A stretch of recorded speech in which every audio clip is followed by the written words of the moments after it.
우리 거룩함은 실천입니다 라는 말씀으로 함께 은혜를 나누고 있는데요.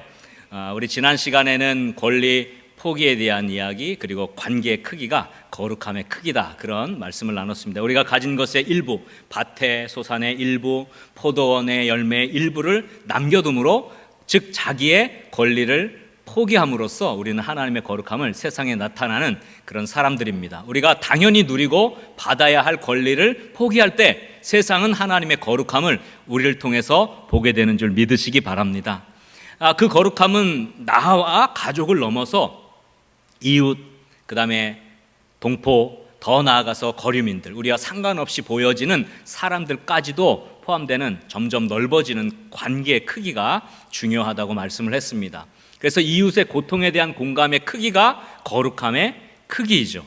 하나님이 온 세상을 마음에 품고 아파하셨고 아들 예수님을 땅에 보내셨듯이 우리도 하나님의 마음을 갖고 마음을 넓혀서 하나님의 마음을 닮아서 거룩함의 크기를 키워가는 그런 축복의 사람들, 거룩한 사람들 될 수 있기를 주의 이름으로 간절히 축원합니다. 오늘은 사람과의 관계에서 실천해야 될 거룩함의 두 번째 중요한 내용을 다루려고 하는데요. 오늘 본문을 한마디로 요약하면 정직한 삶이라 이렇게 얘기할 수 있습니다. 한번 저를 따라합시다. 정직한 삶이 거룩한 삶이다. 오늘 본문 11절 12절에 보면 여러 가지 내용이 쭉 나옵니다. 도둑질하지 말라, 또 속이지 말라, 서로 거짓말하지 말라, 또 거짓 맹세하지 말라. 이 모든 내용들은 사실 모두 한 가지, 정직함이라는 단어로 요약이 될 수가 있습니다. 거룩함은 정직함입니다. 하나님은 거룩하신 분이기 때문에 진실하시고 거짓이 없으시고 정직하신 분이십니다. 아멘이십니까?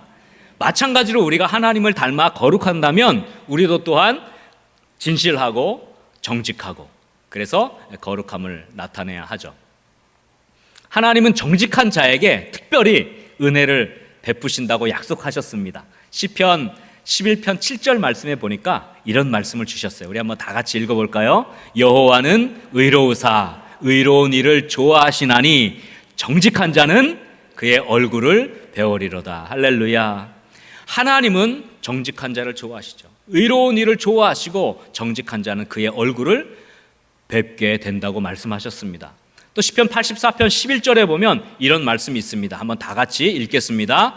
여호와 하나님은 해요 방패이시라. 여호와께서 은혜와 영화를 주시며, 그 다음에 정직하게 행하는 자에게 좋은 것을 아끼지 아니하실 것임이니이다. 할렐루야. 하나님은 정직하게 행하는 자에게 무엇을 아끼지 않는다고요? 좋은 것을 아끼지 않으신다고 약속하셨습니다. 하나님의 은혜는 정직한 자에게 임합니다. 하나님은 정직한 자에게 좋은 것을 아끼지 않고 부어주시는 분이심을 믿으시기 바랍니다. 그래서 우리 거룩한 성문교회 우리 믿음의 영가족들 한 분 한 분들의 삶 속에 정직함이 회복되고, 이 정직함을 통해서 하나님의 거룩함이 드러나고, 하나님께서 은혜를, 좋은 것을 기꺼이 아낌없이 부어주시는 축복을 누리며 살아갈 수 있기를 주의 이름으로 간절히 축원합니다. 한번 옆 사람을 이렇게 축복합시다. 정직함이 거룩함입니다. 하나님은 정직한 자에게 은혜를 베푸십니다. 이 정직함은 그러면 오늘 본문에서 무엇을 의미할까? 정직함에 대한 여러 가지가 있지만 오늘 본문에서 주는 의미를 발견하기를 원합니다. 첫 번째로 거룩함은 정직한 소득을 취하는 것입니다. 거룩함은 뭐라고요? 정직한 소득을 취하는 것이죠. 오늘 11절 말씀을 좀 보면 맨 처음에 도둑질하지 말라 이렇게 시작하고 있습니다. 이웃의 재산을 불법적인 방법으로 자기의 것으로 취하는 모든 것을 여기서 도둑질이라는 표현을 합니다. 훔쳐오는 것뿐만 아니라 이웃의 재산을 불법적으로 자기의 소득으로 만드는 거죠. 그래서 이 도둑질하지 말라는 말씀은 사실 중요한 우리의 십계명 안에도 있지만, 이 모든 것들은 이웃에 대한 그 재산을 보호할 목적으로 정한 규례입니다. 그런데 이 규례의 근원, 깊은 곳으로 내려가 보면 이것은 수고하지 않고 결코 땅의 소산물을 먹을 수 없다. 수고하지 않으면 땅의 소산물을 거둘 수 없다는 그 노동에 대한, 그리고 생산에 대한 하나님의 법칙, 그것을 준수하라는 의미를 담고 있습니다. 그래서 창세기 3장 17절 마지막에 보면 너는 내 평생에 수고하여야 그 소산을 먹으리라, 그렇게 말씀을 했거든요. 따라서 소득을 얻는 데 있어서 정직함은 뭡니까? 수고한 대로 거두는 거예요. 수고한 대로 거두는 것이 하나님이 주시는 축복이죠. 그래서 이어지는 내용에 보면 속이지 말며 또 서로 거짓말하지 말며 이렇게 됐잖아요. 이 속인다, 거짓말하지 않는다, 이것도 이 같은 사회 규범에 따른 맥락에서 이해하는 것이 중요합니다. 그래서 그냥 단순한 거짓말, 단순한 속이는 게 아니라 부정한 소득을 취하기 위해서 속이는 것, 부당한 이득을 취하기 위해서 거짓말하는 것을 말하는 것입니다. 그러니까 11절은 다 똑같은 개념입니다. 거짓된 행위로 자신의 부를 축적하지 말라. 그것은 거룩한 것이 아니다. 수고하고 애쓴 대로 정당한 소득을 거둬라. 그것이 하나님이 기뻐하시는 것이고 하나님이 그 정직한 자에게 은혜를 베푸신다는 것을 약속하고 있는 줄 믿으시기 바랍니다. 결국 수고하지 않고 부당한 소득을 얻는 것은 정직한 것이 아니고 거룩한 것이 아닙니다. 정직하고 정당한 수고를 통해서 소득을 거두는 것이 하나님의 뜻이라는 것을 오늘 성경은 우리에게 말씀해 주고 있습니다. 여러분, 우리의 삶은 부자가 되는 삶을 추구하기보다는 정직한 삶을 사는 것을 추구해야 합니다. 부자가 되는 게 나쁘다는 게 아닙니다. 부자가 되기 이전에 정직한 삶을 사는 것이 더 중요하다는 것입니다. 우리의 삶은 어떻습니까? 우리의 삶은 과연 거룩하다고 할 수 있습니까? 그것은 하나님이 기뻐하실 만한 정직한 삶, 수고하고 애쓰고 최선을 다하고 그것에 따른 분복을 누리는 그런 삶임을 믿으시기 바랍니다. 그래서 우리의 삶 가운데 하나님이 그것을 보시고 기뻐하시고 약속하신 대로 은혜를 베풀어 주실 줄 저는 믿습니다. 수고하고 애쓰는 것을 여러분 두려워하거나 또는 손해라고 생각하지 마십시오. 여러분, 수고하고 거둘 수 있기를 주의 이름으로 간절히 축원합니다. 여러분, 옆에 분들 한번 이렇게 축복하면 좋겠습니다. 수고하고 거두는 것이 축복입니다. 정직함이 축복입니다. 할렐루야. 그 다음에 두 번째, 오늘 말씀을 통해서 거룩함, 정직함에 대한 이야기를 좀 나누려고 하는데요. 거룩함은 정직한 언어를 취하는 것입니다. 정직한 언어를 취하는 것이죠. 오늘 12절 말씀에 보니까 내 이름으로 거짓 맹세함으로 내 하나님의 이름을 욕되게 하지 말라, 그렇게 말씀하고 있습니다. 사실 이 말씀은 법정에서 증언할 때 그 증언과 관련된 내용입니다. 법정에 증인이 출석할 때 어떤 사람에 대해서 진술을 한단 말이에요. 그때 맹세하죠. 나는 거짓을 안 할 것을 맹세합니다. 그리고 이제 진술을 합니다. 그런데 이제 이스라엘 사람들은 그 법정 앞에 섰을 때 거짓을 하지 않겠습니다 맹세할 때 하나님의 이름을 걸고 맹세했어요. 나는 하나님의 이름을 걸고 거짓을 말하지 않을 것을 맹세합니다. 그리고 법정에서 어떤 진술을 했습니다. 지금 그 내용이 이 12절 말씀이에요. 근데 그렇게 하나님의 이름을 걸고 나는 거짓을 말하지 않겠습니다 라고 했지만 사실은 그 사람에게 누명을 씌우거나 혐의를 씌우기 위해서 거짓을 진술하는 경우가 많았다는 겁니다. 그래서 그렇게 하나님의 이름으로 맹세하고 거짓말을 하면 그것은 어떻게 된다고요? 내 하나님의 이름을 욕되게 하는 것이 된다는 것이죠.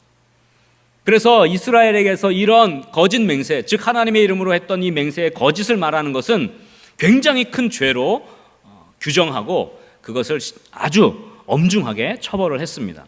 그래서 이 맹세와 관련된, 이 거짓 맹세와 관련된 이 본문을 통해서 우리는 두 가지의 영적 교훈을 얻을 수 있는데, 첫 번째는 이 정직한 언어를 취한다는 것은 자신의 유익을 위해서 거짓으로 둘러대는 언어를 그치라는 것입니다. 우리가 살아가다 보면 쉽게 거짓말을 해요. 왜? 나한테 조금 유익이 되기 위해서 어떻게 해요? 둘러대는 거죠. 거짓말을 하는 일이 너무 많습니다. 옛말에 이런 말이 있어요. 진실한 말은 아름답지 못하지만 아름다운 말은 진실하지 못하다. 그런 이야기가 있어요. 늘 거짓이 우리 안에 있다는 것을 말해주죠. 예수님은 사단을 가리켜서 거짓의 아비라 그렇게 규명을 했습니다. 요한복음 8장 44절에 보면 예수님이 이렇게 말씀했어요. 너희는 너희 아비 마귀에게서 났으니 너희 아비의 욕심대로 너희도 행하고자 하느니라. 그는 처음부터 살인한 자여 진리가 그 속에 없으므로 진리에 서지 못하고 거짓을 말할 때마다 제 것으로 말하나니 이는 그가 뭐라고요?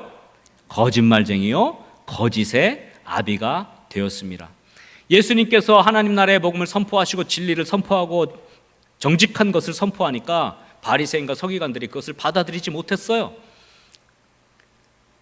그러니까 그들에 대해서 예수님께서 너희는 너희 거짓의 아비인 사탄을 따르고 있는 것이 아니냐라고 지금 꾸지람하고 있는 내용입니다. 그 정도로 심각했다는 겁니다. 여러분, 사도 바울도 그리스도 안에서 새로운 피조물이 된 예수 그리스도의 사람이 된 사람들의 특성으로 이 참된 언어의 생활을 이야기하죠. 에베소서 4장 25절에 보면 이런 말씀을 줍니다. 그런즉 거짓을 버리고 각각 그 일과 더불어 참된 것을 말하라. 이는 우리가 서로 지체가 됨이라. 결국 그리스도인의 특징은 뭡니까? 참된 것을 말하는, 진실을 말하는, 진리를 말하는 그런 모습입니다. 그래서 그리스도인의 특징 중 가장 중요한 것이 있다면 그것은 거짓을 버리는 것입니다. 진실한 것입니다. 정직한 것입니다. 왜? 거짓은 본질상 누구에게 속한 겁니까? 사단에게 속한 것이기 때문에 그래요. 그래서 여러분, 조그마한 것들도 이 진실함을 잃어버리면 하나님의 자녀도 순식간에 사탄의 종로로 타기가 쉬운 것을 우리는 발견할 수가 있습니다. 우리들의 삶 속에서 이 참 정직한 언어, 거룩한 언어가 나타날 수 있기를 주의 이름으로 간절히 축원합니다. 그런데 여러분, 사회는 그렇지 않죠. 사회는 많은 사람들이 정직하게 살면 손해본다 그렇게 생각하고 살아가잖아요. 그렇다면 우리 그리스도인들은 사회에서 진실한 모습으로 드러나는 것이 그게 마땅하지 않겠습니까? 오늘날 그리스도인들이 거짓에 익숙하다면, 거짓을 말하는 데 익숙하다면 그것은 참 큰 문제예요. 하나님은 분명히 말씀하시죠. 잠언서 12장 22절에 이렇게 말씀하셨어요. 우리 한번 다 같이 한번 읽겠습니다. 거짓 입술은 여호와께 미움을 받아도 진실하게 행하는 자는 그의 기뻐하심을 받느니라. 아멘이십니까? 하나님은 거짓 입술을 미워하신다 그랬어요. 진실하게 행하는 자는 하나님의 기뻐하심을 받는 것입니다. 세계적인 아동심리학자인 그 기너트 박사님이 부모의 자녀라는 책을 썼습니다. 왜 이 사회가 거짓을 말하는 사람들로 많이 채워지고 그 거짓을 말하는 것들이 세상 가운데서 출세하게 되는 그런 사회 문화 구조를 만들었을까에 대한 그 기초적 연구입니다. 근데 왜 그랬냐면 어렸을 때 가정에서부터 자녀들이 거짓을 말하고 칭찬을 받도록 하는 훈련이 됐기 때문에 그랬다는 거예요. 어렸을 때 자녀들이 진실을 말하면 꾸지람을 받고 오히려 거짓을 말하고 다른 둘러대는 말을 잘 할 때 귀여움을 받기 때문에 아이들이 어려서부터 이래야 예쁨을 받는구나 하고 계속 거짓을 말하게 되고 그렇게 자란 아이들이 커서 어떻게 된다는 거예요? 자꾸 거짓을 말하게 된다는 겁니다. 여러분 잘 아는 그 영국의 대문호인 셰익스피어의 4대 비극 중에 하나가 리어 왕이잖아요. 리어 왕 내용 잘 아시죠? 리어 왕에게는 3딸이 있었습니다. 그 중에 2딸은 아버지 리어 왕의 마음을 사로잡기 위해서 미사여구를 해서 아버지를 그렇게 합니다. 사실 그건 거짓이었어요. 그 2딸들은 아버지를 그렇게 사랑하지 않았습니다. 근데 마지막 막내딸인 코딜리아는 아버지의 마음을 사로잡기 위해 미사여구를 표현하진 않았습니다. 늘 정직했어요. 근데 그 리어 왕은 그게 싫었어요. 자기에게 아주 많은 말을 좋아했어요. 그리고 정직한 말을 싫어했어요. 그러니까 막내딸을 내쳤습니다. 근데 결국은 이 리어 왕이 나이가 들고 이제 힘을 잃게 되자 그 2딸들, 자기를 그렇게 사랑한다고 그렇게 미사역으로 아버지에게 아첨을 했던 그 2딸들이 아버지를 내어쫓죠. 그 2딸에게 버림을 받게 됩니다. 근데 마지막에 그 아버지를 구하러 왔다가 대신 죽는 사람은 누구냐 하면 정직했던 그 아버지가 내쳤던 막내딸 코딜리아였죠.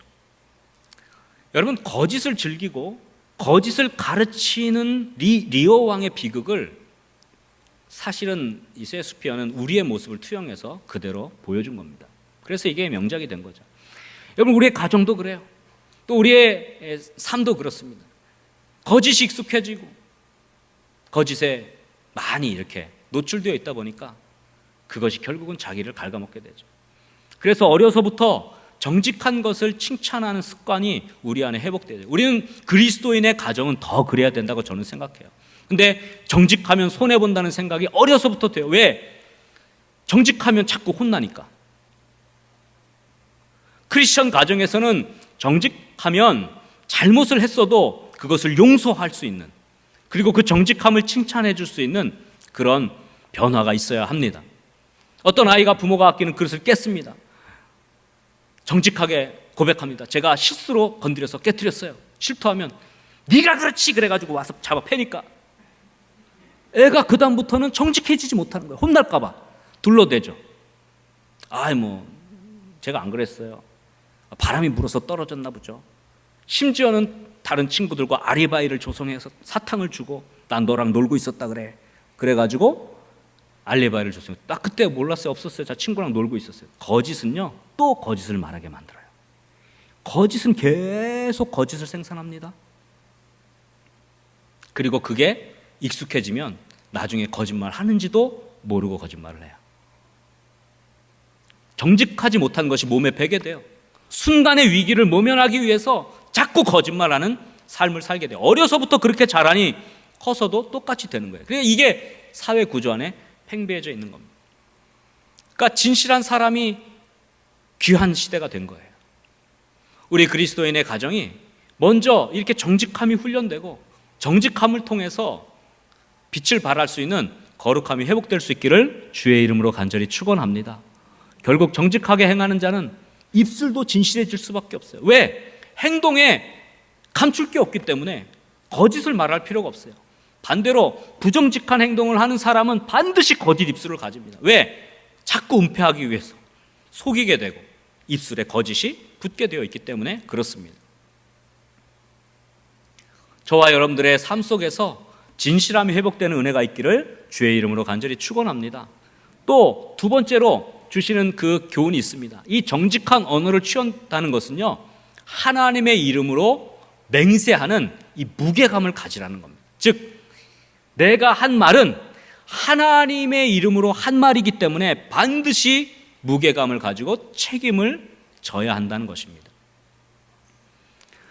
오늘 12절에서 말씀하잖아요. 내 이름으로 거짓 맹세함으로 하나님의 이름을 욕되게 하지 말라. 거꾸로 말하면 하나님의 이름을 욕되게 하는 것은 맹세를 어기는 것과 관련된다는 것입니다. 어떤 상황을 모면하기 위해서 말을 하고 나서 책임을 지지 않고 넘어가는 경우가 많아요. 우리의 언어가 너무 가볍죠. 말을 쉽게 뱉어놓고 아니면 말고 그럽니다. 요즘 사회에 돌아다니는 그런 이야기들도 그냥 툭 던져놓고 아님 말고 이런 이야기들이 너무 많죠. 책임을 지지 않습니다. 근데 그리스도인은 달라야죠. 그리스도인은요, 어떤 언어를 하든 한번 뱉은 말에 대해서는 책임을 지고 꼭 실천을 해야 되죠. 물론 상황이 바뀌어서 환경이 바뀌어서 어려워질 수 있어요. 그것을 실천하기가 어려워질 수 있지만 그렇다 하더라도 그 말에 책임을 질 수 있는 것이 그 언어의 무게감입니다. 근데 사람들은 너무도 가볍게 말을 쉽게 바꿉니다. 금방 이랬다가 자기의 유익이 안 되면 금방 말을 바꿨다가 또 상황이 바뀌었다고 금방 말을 변하는 것을 볼 수 있습니다.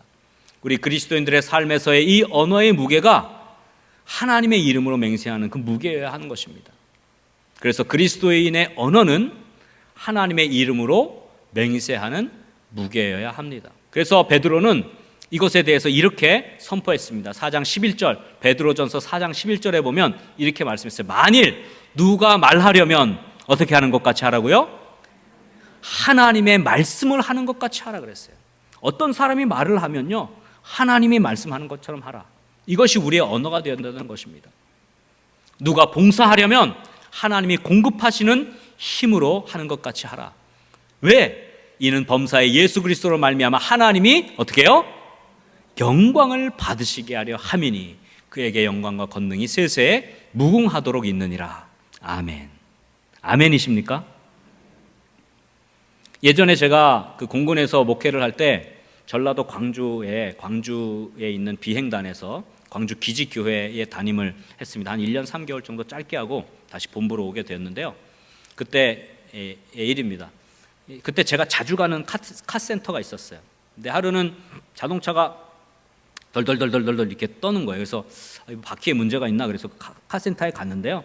카센터 사장님이 보더니 목사님 이거 타이어가 이렇게 편마모가 돼가지고요 떨리는 거고요. 밸런스를 잡지만 한 1000km 정도 더 타면 이제 이 바퀴를 아예 갈아야 될 것 같아요. 그래서 오늘은 제가 그냥 비용을 안 받고 이거 수리를 해드리는데 나중에 한 1000km 타고 올 때 바퀴 다 갈면서 그때 비용을 저에게 주시면 될 것 같아요. 2번 비용 지출하지 마시고요. 그랬어요. 그래서 고맙다 그러면서 수리를 받았어요. 일단 수리를 받고 밸런스도 잡고 해서 이렇게 좀 그래도 안 떨리게 타고 다녔는데 갑자기 전라도 광주에서 대전에 계룡대 본부로 공군 본부로 전속 명령이 났어요. 대전으로 오게 됐습니다. 대전으로 오고서 1000km를 탔어요. 그거 어떻게 될까요? 제가 대전에서 광주까지 내려갔어요. 카센터 갔어요. 그 카센터로 갔습니다. 카센터에 가서 1000km 탔으니 바퀴와 이 밸런스 잡은 거 갈아주시고 제가 전에 했던 비용 다 드리겠습니다. 그랬더니 그 사장님이 깜짝 놀란 거예요. 아니 대전으로 전속 가셨는데 여기까지 어떻게 오셨냐고.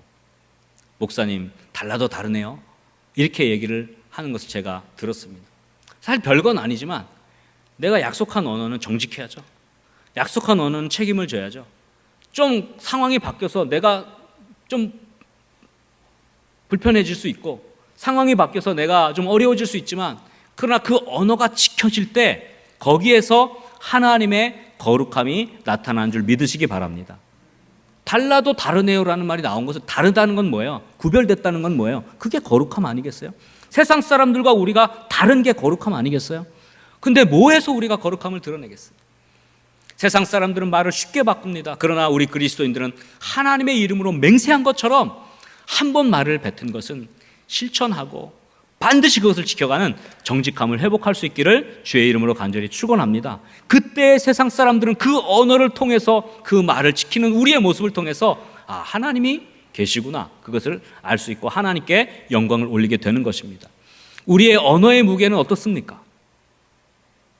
가볍습니까? 아니면 어떤 상황에도 흔들리지 않는 무게감을 갖고 있습니까? 나에게 조금 유익이 안 되면 금방 쉽게 말을 바꾸는 그런 가벼운 언어입니까? 아니면 정말 어떤 상황에서도 끝까지 그 말에 책임을 지고 말을 실천하는 그런 하나님의 이름에 걸맞는 그런 언어를 갖고 있습니까? 우리 거룩한 문 성문교회 믿음의 영가족들이 하나님의 이름을 영광스럽게 하는 정직한 언어, 책임 있는 언어에 그 무게감을 가지고 거룩하게 살아갈 수 있기를 주의 이름으로 간절히 축원합니다. 우리 한번 옆 사람을 이렇게 축복하면 좋겠습니다. 정직한 언어를 취합시다. 언어의 무게감을 가집시다. 말씀을 정리하겠습니다. 하나님은 이웃에 대한 사랑의 권리를 존중하라고 명령을 하시면서 우리에게 말씀하십니다. 정직하라. 정직한 것이 내가 기뻐하는 거룩함이다. 내가 거룩하니 너희도 거룩하라. 그렇게 요청하십니다. 우리는 수고하고 애쓴 것을 거둘 수 있는 정직한 소득을 취해야 할 것입니다. 또한 우리의 언어가 무게감이 있어서 한번 뱉은 그 말에 대해서 가볍게 바꾸거나 하지 않고 그 말을 끝까지 지켜갈 수 있는 그런 정직한 언어, 거룩한 언어, 거짓이 없는 진실된 언어를 가지는 그런 저와 여러분들이 되기를 주의 이름으로 간절히 축원합니다. 그때 우리의 모습을 보고 세상 사람들은 거룩함을 알게 될 것이고 하나님의 이름에 영광을 올리게 될 것입니다. 그런 축복의 삶, 거룩한 삶, 정직한 삶을 사는 저와 여러분 될 수 있기를 주의 이름으로 간절히 축원합니다.